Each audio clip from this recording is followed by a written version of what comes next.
오늘 말씀은요, 사무엘상으로 넘어가셔서요, 22절입니다. 1절에서 5절까지 우리 교독으로 읽도록 하겠습니다. 22장 1절에서 5절입니다.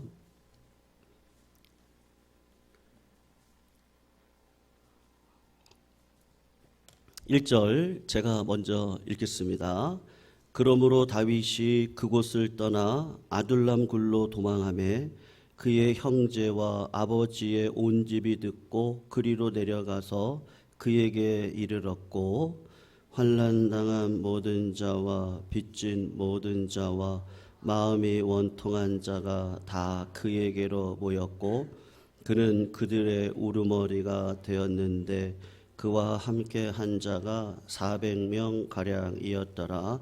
다윗이 거기서 모압 미스베로 가서 모압 왕에게 이르되, 하나님이 나를 위하여 어떻게 하실지를 내가 알기까지 나의 부모가 나와서 당신들과 함께 있게 하기를 청하나이다 하고, 부모를 인도하여 모압 왕 앞에 나아갔더니 그들은 다윗이 요새에 있을 동안에 모압 왕과 함께 있었더라. 같이 있습니다.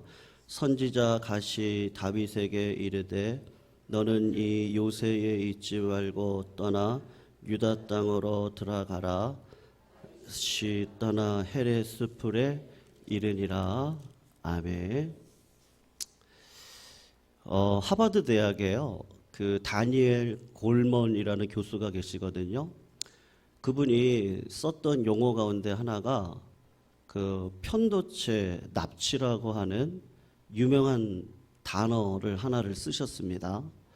그분이 하고 싶은 이야기가 뭐냐 하면요, 그 극한 감정이 이성적인 사고를 얼마나 빨리 납치해 가는지에 대한 그런 연구 결과에 대한 그 결과를 그 단어로, 편도체 납치라는 단어로 설명을 했습니다.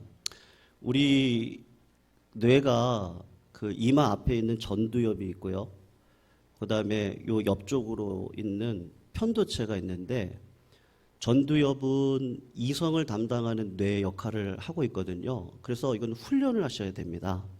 자꾸 훈련을 하시고 믿음의 열정을 자꾸 부여 넣으시고 기도를 통해서, 말씀을 통해서 이 이성적인 사고를 신앙적으로 할 수 있도록, 환경에 지배당하지 않고 할 수 있도록 훈련을 해야 이 전두엽이 발동을 하거든요. 그런데 이 감정을 담당하는 이 편도체가 갑자기 어떤 스트레스를 받게 되면 엄청난 호르몬이 분비가 되어져서 그 전두엽의 이성적인 판단이 중단되어집니다. 그래서 이걸 납치라고 표현을 하는 거거든요. 가끔 언론에서 순간적인 분노를 이기지 못해서 욱하는 성질로 대형 사고를 치는 사람들이 있습니다. 층간소음 때문에 항의하러 올라갔다가 윗집 주인의 무례한 말을 참지 못하고 한바탕 싸움이 벌어지기도 합니다. 때로는 운전 중에 경적 소리라든지 아니면 전조등, 아니면 갑작스러운 끼워들기 등등으로 시비가 일어나서 멱살을 잡는 장면을 종종 볼 수가 있습니다.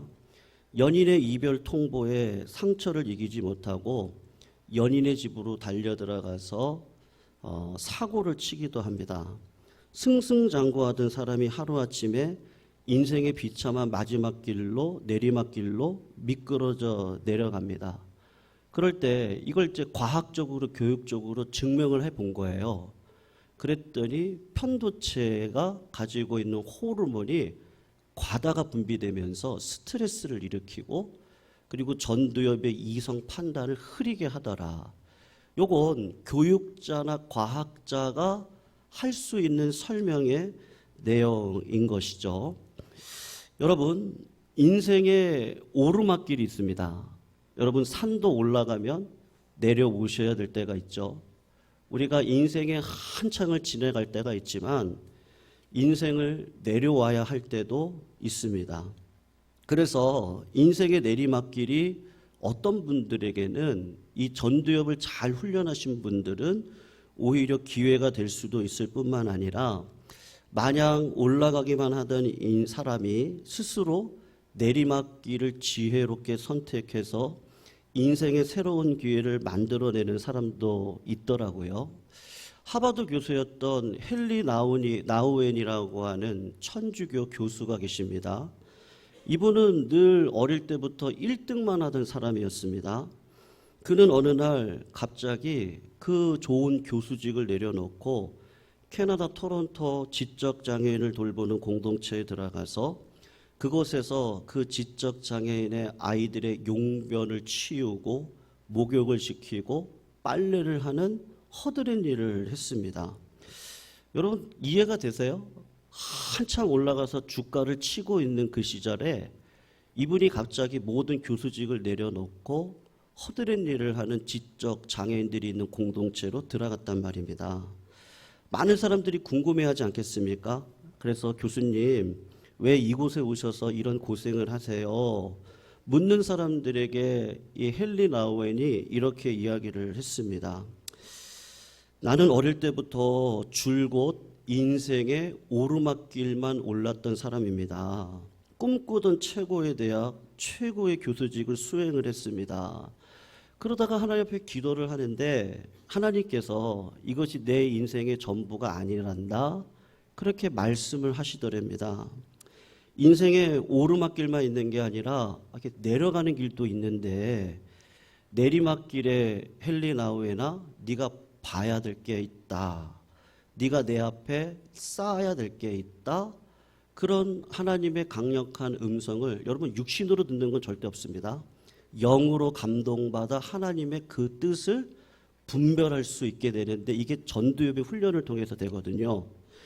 그래서 이분이 내 인생에도 끝날 날이 있는데 그러면 사람들에게 하나님 앞에 내 인생의 여정을 대답해야 될 때가 있겠구나. 그 대답에 어떻게 할까? 어떻게 하나님의 나라를 이루고 어떻게 하나님께서 나에게 주신 사명을 감당하라고 하시는 거지? 그러면 지혜롭게 잘 내려가야 되겠구나. 그렇게 생각을 하고 그 지적장애 공동체에 들어가서 마지막까지 하나님 앞에 사명 감당을 하셨던 분이십니다. 여러분 혹여나 인생의 내리막길을 걸어보신 분들 아마 여기 다 계실 거예요. 아니면 지금 인생의 내리막길을 걷고 계신 분이 혹시 계십니까?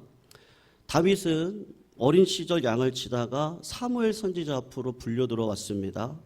이때부터 다윗은요 올라가는 일만 있었어요. 사람은 외모를 보거니와 나는 하나님은 중심을 본다. 하나님으로부터 기름 부음을 받습니다. 전쟁터 아버지 심부름 갔다가 어느 날 아침에 갑자기 영웅이 됐어요.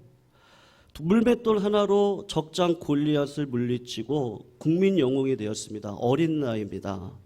어린 나이에 사울 왕국의 사령관이 되고 사울의 사위가 되기도 하고 엄밀하게 그 다음 왕권을 쥐어줘야 되는 요나단이라는 세자로부터 세자의 복장과 무기를 전달받습니다. 그리고 훗날에 네가 왕이 될 거야. 그리고 언약을 맺었거든요. 다윗의 입장에서 보면 갑자기 복이 따라 들어와요. 여러분 복은 따라올 때 누리는 거지 복을 추구하면 절대로 그 복을 누릴 수 없거든요. 그건 지혜자들은 다 압니다. 그래서 빨리 뭐가 되려고 하지 않아요. 다 때가 있거든요. 하나님께서 나에게 주신 때와 시기에 이게 아름다운 시절인 걸 알고 하나님께서 우리에게 주신 성령의 열정을 놓치지 않도록 하나님이 우리를 이끌어 가신단 말입니다. 그때 하나님이 쓰시는 방법이 뭔지 아세요? 인생을 내려오게 하시는 거예요. 약할 그때 강함이다? 이상해요. 하나님은 꼭 그런 방식으로 우리를 연단하세요. 올라가는 것은 잠시죠. 이때부터 다윗은 무려 10년의 세월 고난의 골짜기로 미끄러져 내려갑니다. 사울왕이 10년을 쫓아다닙니다. 순간순간 다윗이 어떤 마음을 품었느냐 하면 이거 이제 마지막인가? 그리고 이거 내 힘으로 안 되는데 위기의 순간이 연속입니다. 그 두려움에 다윗이 어떤 상황을 경험하냐 하면 이 편도체 납치 말이에요. 신앙으로 잘 살아온 줄 알았어요. 근데 10년 내 여러분 10년 병에 그 뭐라 그러죠? 도와주세요. 네, 갑자기 생각이 안 나는데요. 네, 뭐가 없죠? 아, 효자 없다. 네, 죄송해요. 네, 효자가 없어요. 네, 10년 그 병치레는 효자가 없다 그러죠. 10년의 고난이에요. 하나님 앞에 보면 효자가 없는 거예요. 네, 10년을 나를 자꾸 낮은 길로 내리막길로 인도하시는데 영적 효자가 없단 말입니다. 그래서 다윗이 그냥 그 사회학적 교육학적으로 제가 표현을 하자면 편도체 납치인 거예요. 갑자기 스트레스가 확 들어오더니만 그동안 이 전두엽을 통해서 훈련했던 모든 경건의 연습들이 그냥 다 무너져 내리는 거예요. 그리고는 갑자기 하나님이라는 단어가 이분의 인생 가운데 등장하지를 않습니다. 그리고 하나님을 완전히 잃어버리게 되었거든요. 그게 사무엘상 21장에 나와 있는 내용입니다. 여러분, 그럴 때 가장 먼저 누가 먼저 생각나는지 아세요? 누가 내 도움이 되지? 이런 마음이 확 들어오거든요. 그러니까 10년 병치레하면서 효자 없다고 극한 위기 상황 10년을 겪으면서 제일 먼저 생각나는 분이 하나님이셔야 되는데 자신의 머리에 기름을 붓던 사무엘 선지자가 생각이 났습니다. 그래서 그를 의지해요. 그를 찾아가서 며칠을 쉬었는데 다윗의 피난 정보가 사울에게 전달이 되어집니다. 도망길에 자신을 지켜주겠다고 하는 친구 요나단을 쫓아가요. 멘토를 쫓아가서 이야기를 했더니 그분이 하는 얘기가 네가 꼭 왕이 될 거야. 이 말 한마디가 전부였습니다. 도망길에 갈 곳이 없어서 춥기도 하고 배가 고팠어요. 주림배를 움켜쥐고 입안에는 성막이 있는 높당으로 간 거예요. 거기 가면 아히멜렉이라는 대제사장이 있는데 그 성막에 뭐가 있느냐 하면 자기가 골리앗을 죽이고 난 다음에 뺏었던 골리앗의 칼이 그 승전품으로 기념품으로 전시가 되어져 있었거든요. 그래서 거기를 찾아가서 주저리 거짓말을 합니다. 5가지 거짓말을 하고 2가지를 취해서 오는데 배가 고프니까 제사장만 먹을 수밖에 없는 떡 5덩이를 가지고 나오고 그리고 골리앗이 썼던 칼을 가지고 나오게 됩니다. 자신을 보호하려고 애를 쓰는 거죠. 그런데 다윗의 거짓말 사건으로 이상한 일을 경험을 하게 되는데 자기 때문에 제사장 아히멜렉을 비롯한 85명의 사람들이 전부 다 죽임을 당해버려요. 거기다가 그 높당에 있는 어린아이들과 우양떼들까지도 다 죽임을 당하게 되거든요. 그러니까 다윗으로는 굉장한 충격을 받게 되는 것입니다. 이런 와중에 다윗은 사울의 손이 미치지 않는 골리앗의 고향이었던 가드라는 곳으로 들어갑니다. 거기서 정체가 탄로가 나요. 그래서 미친 척을 하고 대문짝을 어그적거리면서 땅바닥을 기어다니고 수염에서 침을 질질 흘리면서 온갖 초라한 모습을 보입니다. 영웅의 흔적이라고는 찾아볼 수가 없습니다. 고상했던 신앙의 품격, 그것은 다 사라지고 어느 순간 하나님께서 우리를 어떤 모습으로 보여주시냐면 너덜너덜 이 걸레 조각 같은 내 모습 말입니다.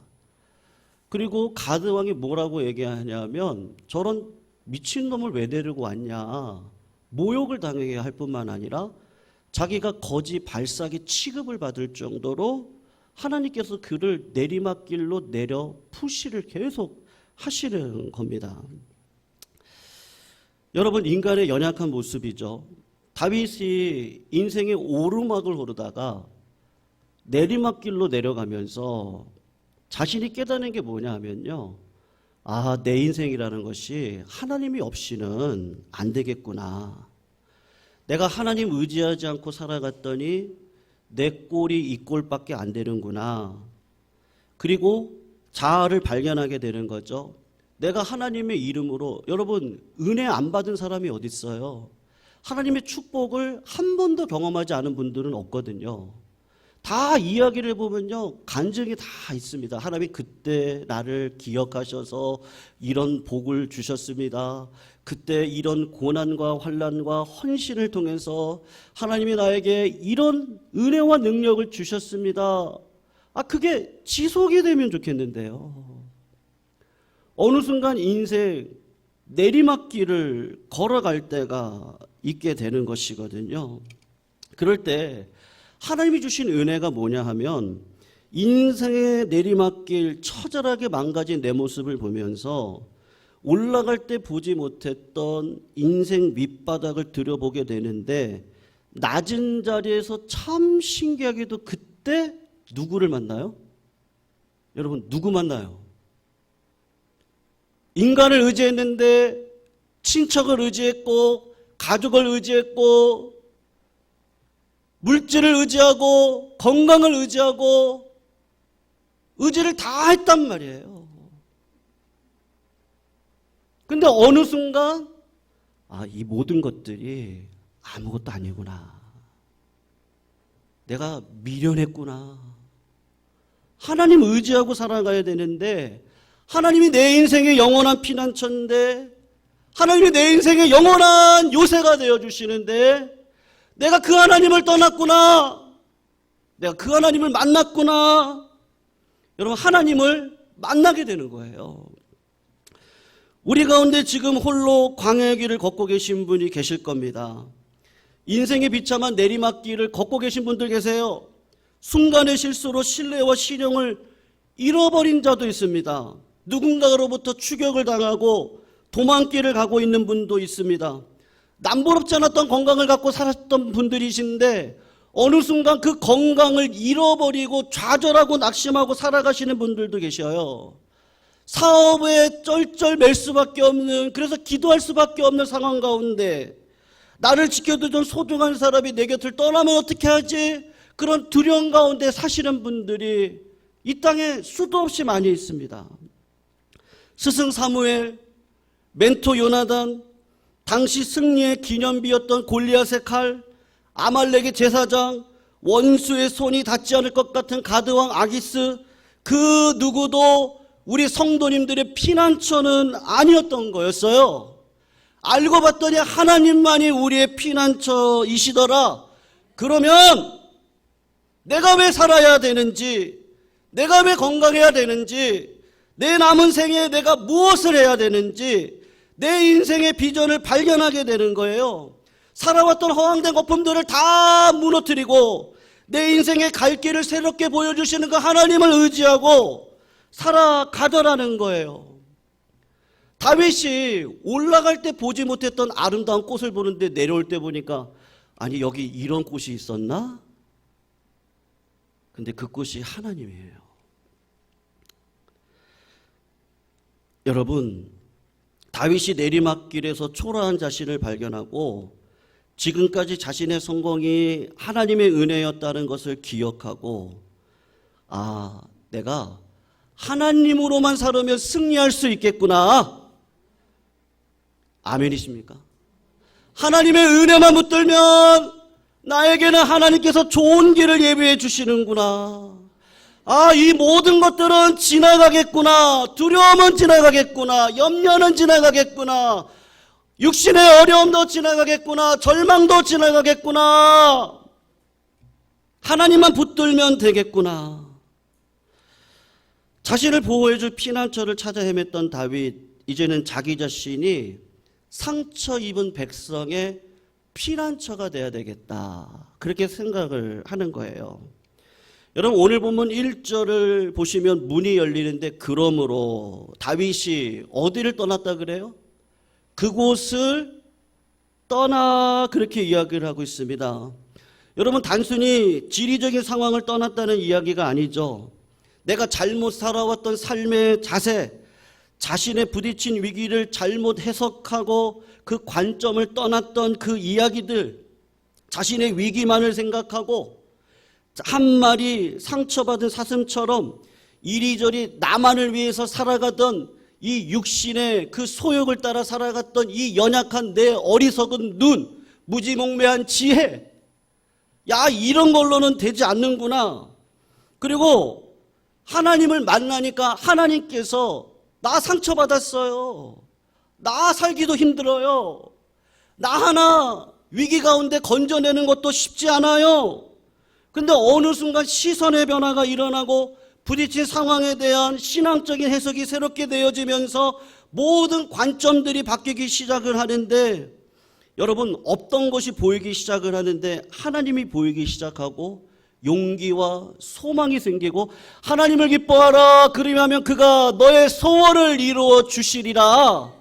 여러분, 하나님을 기뻐하는 일이 생기기 시작을 하더라는 거예요. 그래서 다윗이 그곳을 떠나서 어디로 들어가요?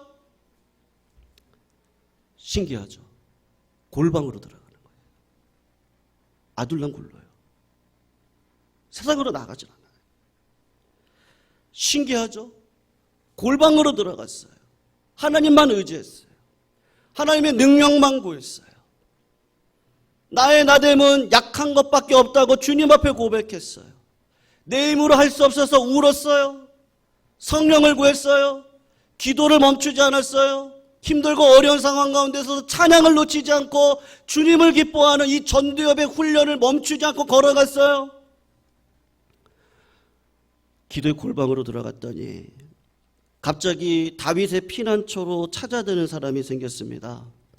막내 다윗 때문에 생명의 위협을 느끼고 살던 부모, 형제, 가족들이 찾아옵니다. 사울의 폭정에 고난 환난 당한 사람들이 찾아옵니다. 사사시대로부터 잘못된 정치에 농토를 빼앗기고 빚진 자들이 있었거든요. 썩은 재판, 힘 있는 자들의 억압에 상처를 받아서 마음에 한을 품고 살아가는 사람들이 신기하게도요, 그 다음부터 다윗을 따라오기 시작을 하는 거예요. 여러분, 그럴 때 골방에 있었기 때문에요. 아둘람 굴에 있었기 때문에 내가 시대적으로 임꺽정이 돼보겠다, 홍길동이 돼보겠다, 야, 하나님이 나한테 이런 힘을 주니까 내 이름 한번 펼쳐보겠다. 다윗이 그렇게 고백하지를 않아요.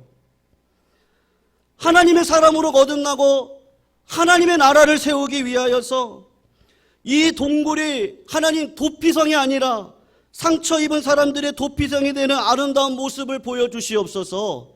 이 교회가 상처 입은 자들, 빚진 자들, 원한이 있는 자들, 원망과 불평이 있는 자들이 찾아오면 이 생수가 흘러넘치는 이 제단을 통해서 그들이 다 회복이 되어지고, 상처 입은 자들이 오히려 치유자들이 되어서 세상을 향해서 하나님의 복음을 선포하는 위대한 하나님의 왕국이 되게 하여 주시옵소서. 그렇게 고백을 하면서요, 원망과 상처를 묵상하고 살아가는 것이 아니라 어느 순간 그 모든 것들은 다 괜찮아요. 하나님이 나에게 주신 비전, 하나님이 나에게 주신 꿈을 보고 믿음으로 살아가는 그곳이 골방이거든요. 여러분, 바로 이곳에서 기도하고 지은 시가 시편 57편입니다. 시편 57편을 보시면 그 가운데서 어떤 부흥이 일어났는지는 잘 몰라요. 그런데 시편 57편 표제에 다윗이 사울을 피하여 굴에 있던 때라고 기록이 되어져 있는데, 그곳에서 어떤 하나님을 만났는지는 기록이 되어져 있거든요. 여러분, 2절인데 우리 같이 한번 읽어봐요. 시작. 내가 지존하신 하나님께 부르짖으며 그가를 위하여 것을 이루시는 하나님이로다. 내가 하나님 앞에 나와서 부르짖었어요. 그런데 그 모든 위기의 순간들이 다 하나님의 손안에 있어요. 하나님의 약속을 받았어요. 그러면 하나님의 손안에서 어떻게 하든지 이루어질 거예요. 나는 담대하고 두려워하지 말고 하나님께서 하라고 한 기뻐하라, 쉬지 말고 기도해라, 범사에 감사하라, 격려하고 은혜를 베풀고 열정을 놓치지 않고 믿음으로 살아갔더니 하나님께서 나에게 주시는 은혜가 뭐냐면, 그 하나님이 나에게 나타나서 야, 걱정하지 마, 내가 다 이룰 거야, 그렇게 이야기를 하시는 거야. 내가 알 거야, 두려워 말라, 놀라지 말라, 나는 내 하나님이 됨이니라. 너는 가만히 있어라. 내가 이룰 일을 네가 보리라. 하나님이 그렇게 말씀을 해주시는 거예요. 이루시는 하나님을요. 어떤 길에서요? 내리막길에서. 인생의 내리막길에서 내가 주구장창 올라만 갔으면요, 하나님을 못 만나요. 우리는요. 제가 새벽에도 말씀드렸는데요, 미스터 트롯 통해서 유명세를 타고 있는 가수 한 분, 음주운전으로 인해서, 여러분 그분은 교회를 다니면서 찬양을 하셨던 분이시거든요. 승승장구만 한다고 생각을 해보세요. 저는 하나님이 그분을 사랑하신다 생각해요. 그렇게 해서라도 악을 폭로하고 인생의 내리막길을 걷게 하시고, 야, 너 그렇게 살면 안 돼. 네 할머니가 어떻게 기도했는지 아니? 너 고등학교 때 깡패 소굴에서 끌어졌던 그 선생님이 어떤 선생님인지 아니? 그 은혜를 어떻게 잊으려고 하니? 하나님이 그냥 보여주시는 거예요. 근데 어떻게 해요? 여러분, 인생이 올라갈 때가 있으면 내려갈 때가 있는 거예요. 다윗은 그것을 깨닫고 난 다음에 시편 57편에 내 마음이 확정되고 내 마음이 확정되었사오니 내가 노래하고 찬송할지어다. 내 영혼아 깰지어다. 내가 새벽을 깨우리로다. 이 어두운 현실 속에 있는 사망의 음침한 골짜에서 오늘도 신음하고 있는 저 백성들을 내가 깨우리로다. 격려가 필요하고 사랑이 필요하고 하나님의 살아계심을 보여주는 이 세대 속에 내가 깨우리로다. 내가 기도를 멈추지 않을 것이다. 성도님들 걱정하지 마세요. 하나님이 계셔요. 예수 그리스도 계셔요. 한국 교회가요, 선교 초기 일제강점 고난의 시기, 한국 교회가 깃발을 흔들었습니다. 그때 민족적으로 위기였습니다. 그때 교회가 한 일이 뭔지 아세요? 독립을 외쳤어요. 애국을 고취시켰어요. 백성들에게 믿음을 심어줬어요. 술, 담배를 금했어요. 어린 여자들을 데려다가 교육을 시켰어요.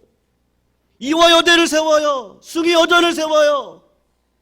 남성들만의 폭력적인 세계 가운데 깃발을 흔들었어요. 교회가요. 6.25가 끝나고 보릿고개 시절을 지나가던 이 한국 땅에 한국교회가 하나님 안에 있는 부요와 성품과 번영의 깃발을 높이 들었어요. 예수 믿으면 복 받아요. 맞아요. 예수 믿으면 은혜가 있어요. 예수 믿으면 자식들이 걸식하는 법이 없어요. 그때 한국교회가 깃발을 흔들었어요. 여러분 잘 살 수 있어요. 그래서 이 나라가 경제 선진화를 이뤘고 민주화를 이뤘어요. 그런데 웬걸요? 급성장의 후유증을 지금 우리는 앓고 있습니다. 지금 이 시대는 사회적인 갈등의 시대, 양극화 시대예요. 극좌, 극우로 나눠져 있어요. 교회 침체 시대, 탈종교 시대, 교회를 떠나야 될 젊은이들이 부죽이 있습니다. 여러분, 하나님이 한국교회가 내려가는 것 같아요. 이제는 또 다른 기치가 필요해요. 이제는 예수 믿고 복 받았다? 이제 이건 지나가셔야 돼요. 이제는 하나님께서 우리들에게 요구하시는 게 뭐죠? 성도님들, 다윗의 비전이에요. 아, 저 억울한 자가 있네. 아, 저렇게 눈물을 흘리네. 질병으로 인하여 어려운 가운데 눈물을 흘리는 그 성도들, 세상의 민초로 힘들고 어려운 가운데서 믿음 붙들고 살아가는 그 성도들, 힘들고 어려워 하나님 언제까지입니까? 기도하고 있는 그 우리 성도들, 세상 속에서 어찌할 바 몰라 갈 길을 잃어버리고 있는 그 사람들, 이제는 한국교회가 규모를 자랑하면 안 돼요. 한국교회가 잘남을 자랑하면 안 돼요. 그것 때문에 한국교회가 침체가 되어졌거든요. 그런 것 가지고 되는 것이 아니라 하나님의 그 사랑의 성품을 가지고 격려의 자리에 들어가 내가 새벽을 깨우리로다. 여러분, 이 시대에 필요한 게 뭐예요? 사랑이거든요. 격려거든요. 여러분들 걱정하지 마세요. 하나님이 여러분들을 세워주실 거예요. 하나님께 언제까지입니까? 그렇게 기도하실 수도 있으세요. 그런데 여러분, 그걸 뛰어넘으세요. 하나님이 잘 되게 하실 거예요. 성도들 자녀들 걱정하지 마세요. 하나님이 붙들어 주실 거예요. 근데 뭐는 해야 돼요? 기도하셔야죠. 하나님 앞에 나와서 찬양 올려드리셔야죠. 예배 가운데 성령이 충만하셔야죠. 하나님을 바라보는 일을 멈추지 마셔야죠. 하나님 향한 기대를 멈추지 마셔야죠. 여러분, 예전에 호주에서 큰 산불이 일어났습니다. 6개월 동안 일어났어요. 호주에서요. 그리고 동물이 10억 마리가 죽었습니다. 그때 6개월 동안 산불이 나면서요, 10억 마리가 죽었습니다. 호주에 3대 동물이 있거든요. 캥거루, 코알라, 그 다음에 원뱃이라는 동물이 있어요. 원뱃. 아마 처음 들어보신 분들도 많이 계실 텐데, 얘는 조금 곰처럼 생겼어요. 그런데 땅을 깊게 파가지고 그 구덩이에서 살아요. 근데 얘가요, 가르친 것도 아닌데요, 6개월 동안 산불이 나잖아요. 그러니까 뭐 고양이, 들짐승, 쥐, 뭐 다 원배식 땅 파놓은 동굴로 다 들어오는 거예요. 근데 얘가 어떻게 하는지 아세요? 안 쫓아내요. 야, 이런 위기 때 같이 살자. 알고 봤더니 하나님의 섭리예요. 하나님이 그런 생명을 다 씹어 놓으셨어요. 동물에까지도요. 그래서 이런 위기가 닥칠 때 동물들이 거기를 다 들어가니까 원뱃이라는 자가 환난당한 자, 빚진 자, 원통한 자, 그래 괜찮아, 우리 같이 있자. 6개월을 버틴 거예요. 그래서 호주 신문에 사설로 실렸습니다. 우리 국민 한 사람 한 사람이 이 위기의 시대에 원뱃이 될 수는 없을까? 이 위기의 시대 우리 한 사람 한 사람이 아둘랑굴이 될 수는 없을까? 나의 피난처를 찾던 우리가, 내 심장이, 내 언어가, 내 공동체가, 내 가정이, 우리 교회가 원뱃의 공동체, 아둘람의 공동체가 될 수는 없을까? 성도님들, 우리 될 수 있죠? 될 수 있죠? 성도님들, 그럴 때 하나님께서 우리를 그런 길로 인도하실 때 어떤 길로 인도하신다고요? 내리막길도 걸어갈 이유가 있구나. 올라갈 때 나 잘나서 올라갔는 줄 알았는데 하나님이 강제로 건강을, 나이를, 관계를 내리막길로 내려가게 하실 때 하나님이 이런 비전을 주셨구나, 이런 은혜를 주셨구나, 이런 사랑을 주셨구나. 성도님들, 그러니 걱정하지 마세요.